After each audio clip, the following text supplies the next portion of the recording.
Good morning. Welcome back to my homestead. I'm Esther, and today I thought I would share with you guys a really quick breakfast win. I don't know about you guys, but mornings can be a little crazy on our homestead.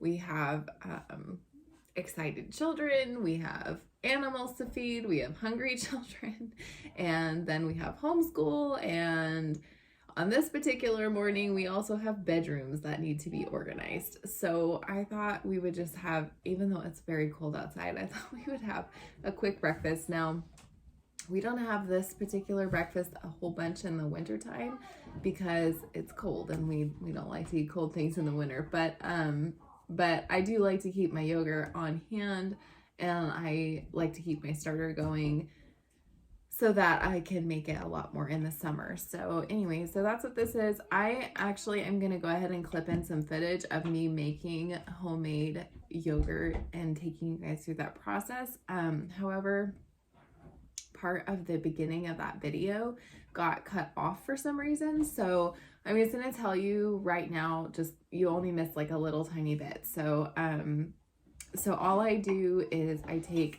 I usually make 4 quarts at a time, so I will fill them till about right here with milk, and then I will warm it up to 185 degrees very slowly in a large stock pot with about that much water in it. I just want the water to rise up till about here, and it just slowly heats up the yogurt, and then from there the rest of the process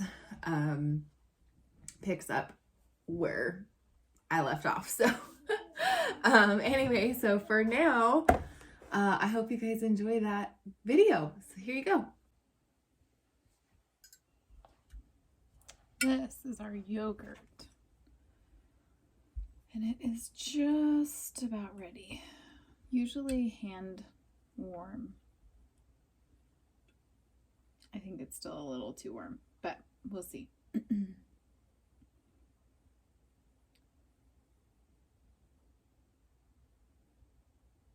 Yeah, we're at 125, so we'll give it another minute. Okay, we're ready. Our yogurt is cooled down. We already heated it up to 185 degrees. And now we've cooled it down to below 125. If you can touch it with your hand, that's usually fine. So here is my yogurt from before. It's my yogurt starter. I always use it to make another batch. We'll just stir in a couple tablespoons in each jar.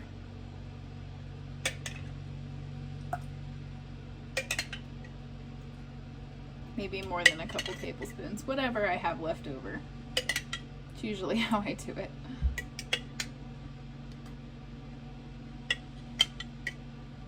Just like to fill the jars up to the rim and not waste any of my yogurt.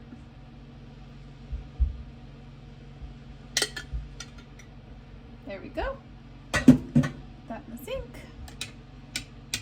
And I'm just going to gently stir it so it's really well mixed.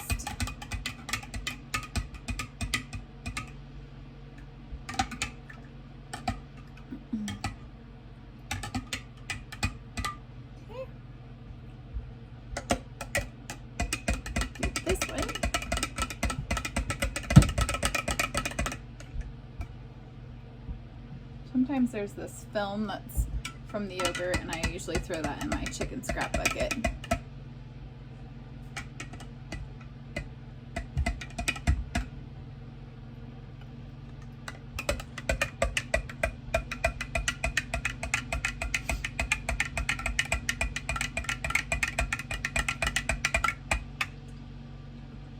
Yep, there's another film. It's nice when that comes off while you're mixing because it doesn't taste very good. The kids don't like it at all.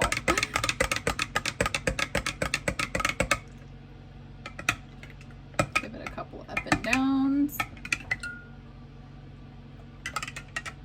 You can definitely make a smaller batch. If I'm gonna make it, I might as well make enough for a little while. Okay, then kind of wipe off my edges here because that was a little messy. Put the lids on. These lids, I actually sterilized them because I've been having trouble with the plastic lids getting moldy. So I'm hoping that by sterilizing them that stops happening. But we haven't been eating very much yogurt because it's so cold outside. It's more of a summer treat, but I don't want to let my starter go. So these are just hand tight. They're not very tight on there. Then we're gonna take them with us. Go over here to my, let's see, I don't think I can switch this, so let's just do it this way. So I already have the dehydrator, which is up here. These are just the extra trays. Put my yogurt down. Okay, I already have the dehydrator set. It's set to 110 degrees, and I'll usually do it anywhere 9 to 12 hours. It just depends on how much time I have, honestly. There we go.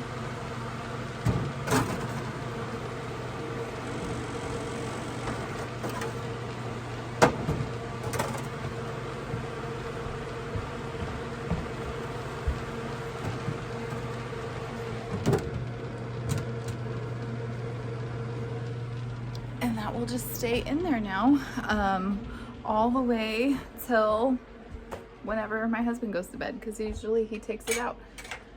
And there you have it.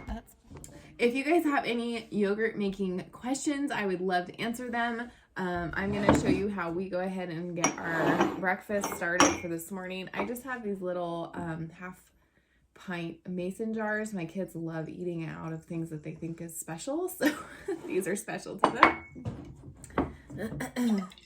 So I just like to give my yogurt a good shake. It can be a little lumpy. And then I try to stir it up too.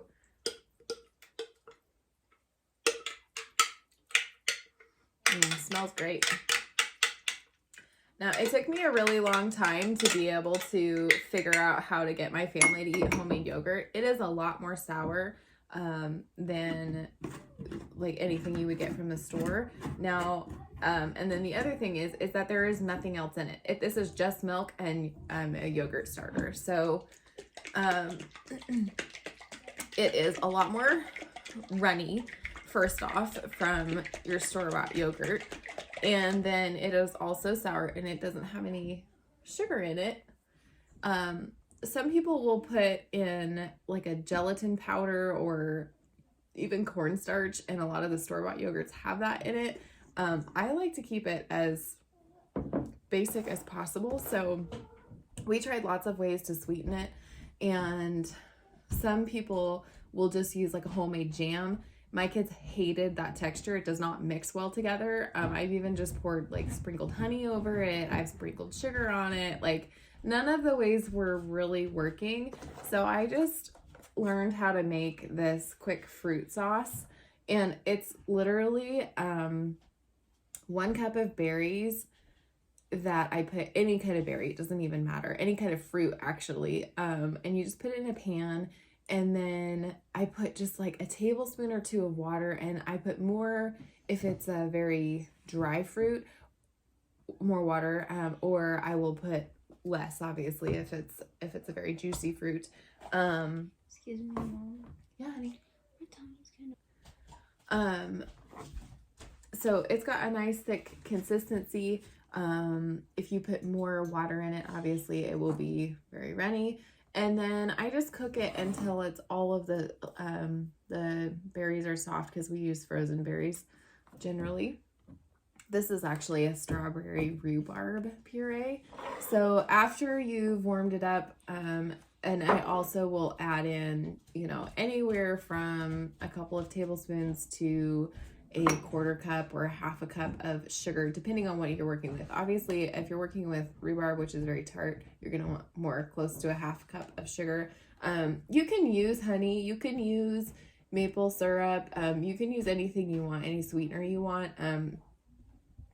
We try not to add too much sugar to things, but I do find that that's the thing that my kids like the best. And if that gets them, you know, good probiotic yogurt in them, then I'm happy for that. So I will just take it and kind of a little bit in each cup. Now, what's great about this is you can even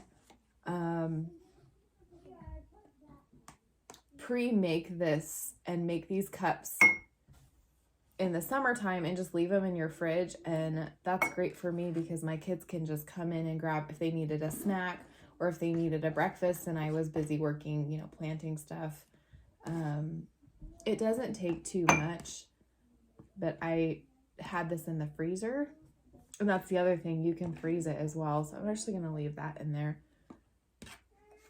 I'm sure my son will want seconds. And then I pour my yogurt over the top.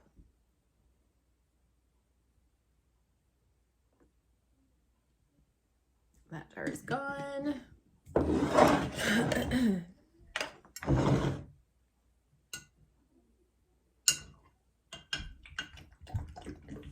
So it's got a nice consistency. Obviously it holds on the spoon just fine.